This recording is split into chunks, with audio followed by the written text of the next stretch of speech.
Hello everyone and welcome to another video. Now this video is for all the people who are preparing for PLAB. If you're a medical student and you're aspiring to do the PLAB1 exam so that you can practice in the UK, or you are already preparing, you're already qualified doctor and you are preparing for the PLAB1 exam, then this video is for you. If you are somebody who just wants to get an idea regarding what autoimmune hepatitis is, this is a medical condition. And if you want to just have a quick idea of what it's all about, then this video is for you as well. So if you're new to my channel and this is the first time you have come here, please consider subscribing to my channel because I regularly upload videos related to PLAB. So if you are somebody who's preparing for PLAB1, then you will definitely find my channel really useful. So what I'm going to tell you in this video going to be divided into 3 parts. So I will obviously discuss one question from the 1700 questions that you must prepare when you are actually studying for your PLAB1 exam. And I'm also going to give you a small review, a quick review about the topic of autoimmune hepatitis, what it is, and what is the presentation, what are the signs and symptoms, what are the tests that are used to diagnose this condition, which are helpful in order to diagnose this condition, and lastly, what is the treatment for autoimmune hepatitis. Also, I'm going to give you 2 tips which are very crucial while you're preparing for the PLAB exam, which are going to come at the very end, okay? So let's get started.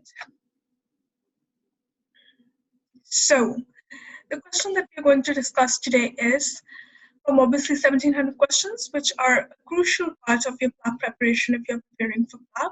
So let's have a look at the question.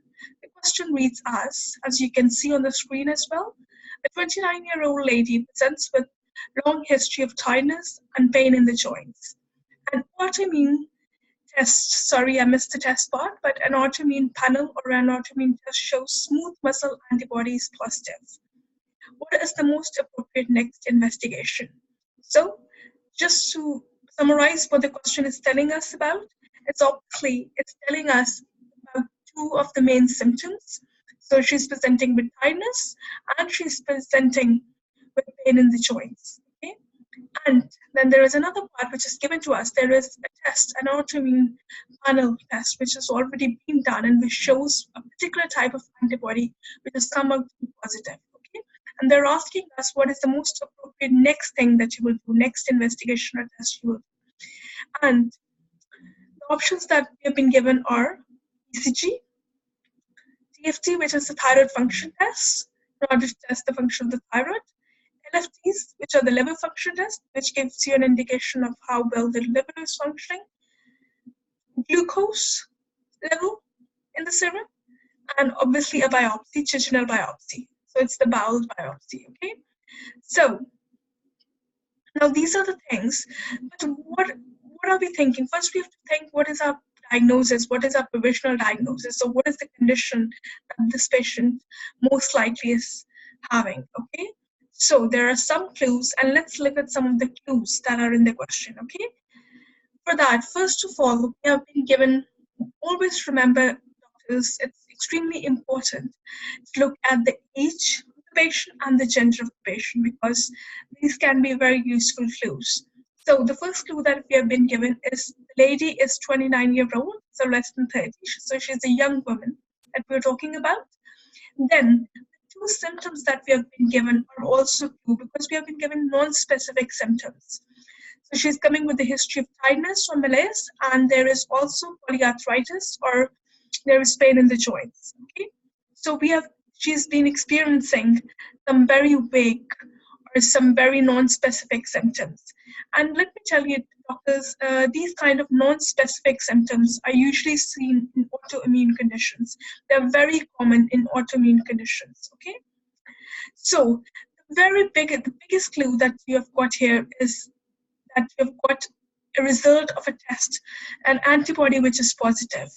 And that specific antibody that they've given that is positive is smooth muscle antibodies or SMA, SMA antibodies. Okay? And if you put all this together, okay, the most likely diagnosis or the most likely condition that you are thinking of or you should be thinking of is autoimmune hepatitis. Okay, and because it usually affects, as we will cover some of the main conditions, but let me give you a brief overview. So it usually affects young women, usually less than 30. They will come with very non-specific symptoms as malaise, tiredness, pain in the joints. All right, and one of the tests that is done is obviously we check for autoimmune antibodies, and the small antibody or the smooth muscle antibody is positive in autoimmune hepatitis. So the condition that we are thinking is obviously everything is pointing towards autoimmune hepatitis. If you're not sure what it is and what this is all about, please don't worry, because we will look at a quick review of autoimmune hepatitis. Okay, that all the information that you need for your PLAB1. All right. So the question asked you, what is the next most appropriate investigation if you look at the screen? Okay, so obviously some of the options obviously they are not possible, okay, and they are not the correct answers. They are obviously excluded anyway. So ECG, we are not thinking of something wrong with the heart, so obviously ECG is excluded. The question, there is no need to check for thyroid function test because we are not thinking of any thyroid condition. Okay, then glucose. Okay, we are not thinking of anything which gives us a clue that we should be measuring this patient's glucose, or that we should be doing a biopsy, something to do with the bowels. Okay, so we are not thinking of any such condition. However, what is left, because we already know our diagnosis, okay, the condition that we are thinking of is autoimmune hepatitis, something to do with the liver. So the next appropriate step will be to check liver function tests. Okay, to do liver function test, because in this condition, the liver function test shows abnormalities. Okay, ALT and AST are the liver enzymes that are markedly elevated. Okay, much more than the normal range. Okay, so this is the correct answer. All right, so LFTs is the correct answer. That's what's the next investigation you should be doing. All right, now the question comes, if you're not sure, these were the clues and this was all what it was about, okay, but let's have a quick review of what autoimmune hepatitis is, because our correct answer for this question is autoimmune hepatitis. So let's have a quick summary of the essential points that you need to know for PLAB1. Okay, so what is autoimmune hepatitis? Autoimmune hepatitis, as the name tells you, is an autoimmune condition. An autoimmune condition is a condition where the body's defense system, or the body's immune system, as we call it in medical terms, it starts targeting the organs itself, the body itself, okay, and in this case, it actually starts affecting the liver. Okay, instead of actually, fighting all the germs or the bugs that it's supposed to actually fight, it starts affecting, or it's actually targeting the body itself. In this case, it leads to the inflammation of the liver. Okay, so this is what autoimmune hepatitis is. Okay, and whenever the body is actually targeting its own self, it produces chemicals called antibodies. Okay, and the antibodies are produced because it's an autoimmune condition. And let me tell you, like other autoimmune conditions, as autoimmune hepatitis is a condition where it's an autoimmune condition, so that is why it is associated with other autoimmune diseases. Okay, for example, there are many other examples. Okay, you don't need to go into too much detail, but if you want to know, then one of the conditions that is associated with is pernicious anemia. Okay, it is also associated with diabetes mellitus.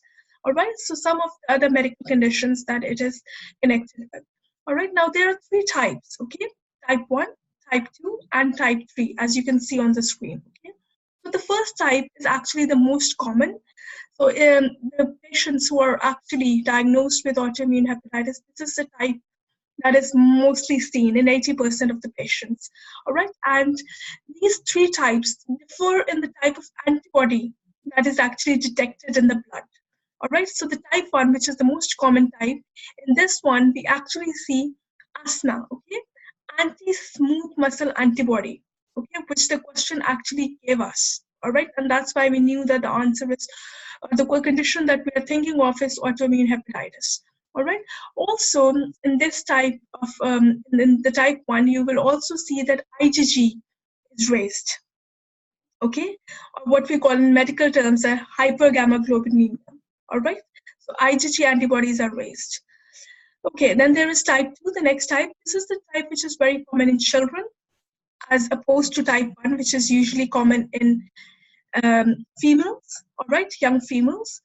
And in type 2, the antibody that is usually seen is called LKM1, all right, liver, kidney antibodies. Okay, so these are the antibodies which are actually targeting the liver and the kidney, all right. And in this type, in the type 2 autoimmune hepatitis, asthma or anti-smooth muscle antibody is negative. Then the last one is type 3, and the antibodies which are usually seen, you don't need to know the names, but if you still want to know, then it's positive as soluble liver antigen. Okay, this is the antibody which is positive in type 3 type of autoimmune hepatitis. Okay, and in this one also asthma antibody is negative. All right, the presentation, how does it present itself? What are the signs and symptoms that is seen?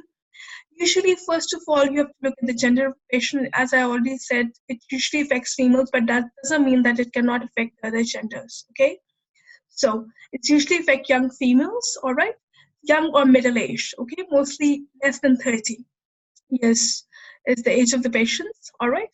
So what are the signs and symptoms?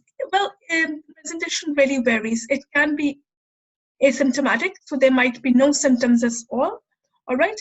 Then it can either present as acute hepatitis, all right, with the signs of autoimmune disease. And what are the signs? And these were the signs that were given to us in the question. For example, malaise or tiredness, joint pain. It can also present as rashes, okay, allergies or rashes, urticarial rash. Okay, these are all these non-specific signs and symptoms are very common in the autoimmune diseases I already mentioned.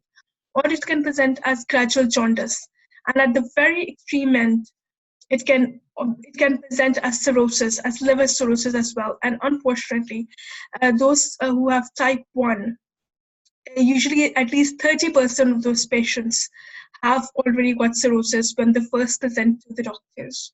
All right. Okay, so this is the variation in the presentation that you can see. Now let's look at some of the tests that are used to diagnose, or some of the tests which are useful when we are suspecting autoimmune hepatitis in our patient. So the first test is obviously the liver function test, which includes things like ALT, AST, and alkaline phosphatase. So these are all the enzymes, the liver enzymes, all right? And when the liver is damaged because of the autoimmune hepatitis, okay, and it's inflamed, then they start leaking in the blood, and they all increase, okay? So when you test for them, their concentration in the blood or in the serum is elevated, is markedly elevated. It can even be 14 times, 13 times the normal range. All right, serum bilirubin is obviously increased as well because the liver is being damaged. All right, as I already mentioned, sometimes antibodies like IgG are also raised, and usually 75% of the time IgG is raised.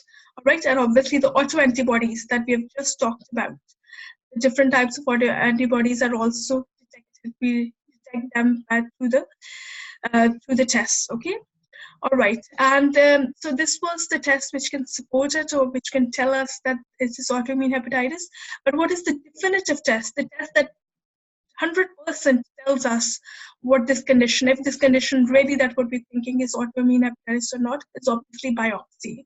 Okay, liver biopsy is the definitive test that tells us that it is autoimmune hepatitis, is our diagnosis. All right, now let's look at the treatment. What is the treatment for autoimmune hepatitis? So there is medical treatment and there is surgical treatment. Okay, in terms of what is the medical treatment, we give drugs which are known as immunosuppressants, because I told you that this condition is actually because our immune system or our defense system of the body has gone into an overdrive and starts mistakenly attacking its own body. Okay, or the body of the patient. So it is extremely important that we try to suppress this, okay, and we do this by using immunosuppressants, and what we use is steroids. Okay, I'm sure everybody knows what steroids are, and the steroid that is more commonly used for autoimmune hepatitis is prednisolone. All right. Now, as most of you doctors or other people who are watching this, they might know that steroids are very powerful medicines, and long-term use of steroids can be very harmful. So obviously, we can't give that for a very long time or on a long-term basis. So that's why what we also use once we have achieved remission for a particular patient, we try to use steroid-sparing agents. Okay, and one of this is etiology. All right. So once the patient has gone into remission, all right, and the disease has calmed down, then we try to use steroid-sparing agents such as azathioprine to maintain that remission, all right. But if in the second one I told you is surgical, all right. So if the medical, the second one is obviously liver transplantation, all right. The liver has been damaged to such a stage that it is irreversible, nothing can be done. So then liver transplantation is done. Okay, so what are the two main indications when liver transplantation is indicated in a particular patient is when if the medical therapy that we have just discussed about the immunosuppressants or the steroid-sparing agents, if these medicines are not effective, then we would use this, all right? Or as I already mentioned, that it can affect to a condition and it can lead to cirrhosis. So if it has led to decompensated cirrhosis, all right, then that is also one of the indications to do liver transplantation. And as I already mentioned before, sometimes 75% of the time the patients would present, and that's just a rough one. Okay, so they can present with cirrhosis at the time of presentation, at the time of first presentation to the doctor. All right. Okay, so this was the treatment that is used for autoimmune hepatitis. Okay, so this was a question for PLAB1 that we discussed today. I hope you found it useful. Now I'm going to give you 2 tips, which are very essential if you are preparing for the PLAB1 exam. All right, I will be making another video to discuss purely the tips and the strategies for preparing for PLAB1. However, for this one, I'm going to stick to 2 main ones. All right, so when you're preparing for PLAB1, please avoid going into too much detail, okay? It is not a very detailed exam, okay? So as I just gave you an example, when I discussed this topic, I didn't go into too much details. I've stick to basic stuff, all right? What is the treatment, what it is, how it is diagnosed. These are the basic kind of stuff that you want to learn for PLAB1, okay? So try and stick to the basics, okay? This is not USMLE, where you have to go into too much detail, all right? And the second best step that I can give you for PLAB1 preparation is practice from the past paper questions. And these questions, the PLAB1 videos that I'm making, I am covering the past paper questions that have already come up. And most of the questions are repeated, okay? At least 50 to 55% of the questions, you can expect them to be repeated in the exam, okay? So the best strategy is to actually read or study the past paper questions. And if you are somebody who's preparing for PLAB1, please subscribe to my channel, IELTS and PLAB Corner. Hit the subscribe button, all right, and you will be notified. And please press the bell icon as well so that you're notified of new videos. And I'm sure that you will find my PLAB videos very useful for your PLAB preparation, okay? So if you like this video, if you find it useful, then please hit the like button as well. And if you have any questions or if you have any comments, please feel free to leave them in the comment section below. All right. Also, share this video with others. If you know anybody, your friends or somebody you know who's preparing for the PLAB exam, I'm sure this past paper video questions, they will find it really useful. So please feel free to share this video with others as well. All right. I will also be leaving a link of one of the very important textbook, which is known as Oxford Handbook of Clinical Medicine, which is the main text that you should be using when you're actually preparing for your PLAB exam. All right. This is the textbook which is used in the UK medical schools. And this is what you should be referring. It contains all up-to-date information and how medicine is actually practiced in the UK. So if you are preparing for PLAB, this is the only textbook that you should be referring to, all right? So I will be leaving a link in the description box below, and if you want to buy it online and you don't have a copy and you want to buy it online, I will be leaving a link from which you can easily buy this book online, all right? Okay, and so thank you so much for watching. I hope you found the video useful. Keep working hard. All the very best for your PLAB exam. And please stay tuned for more PLAB videos. Thank you so much for watching. See you soon again. Thank you. Bye-bye.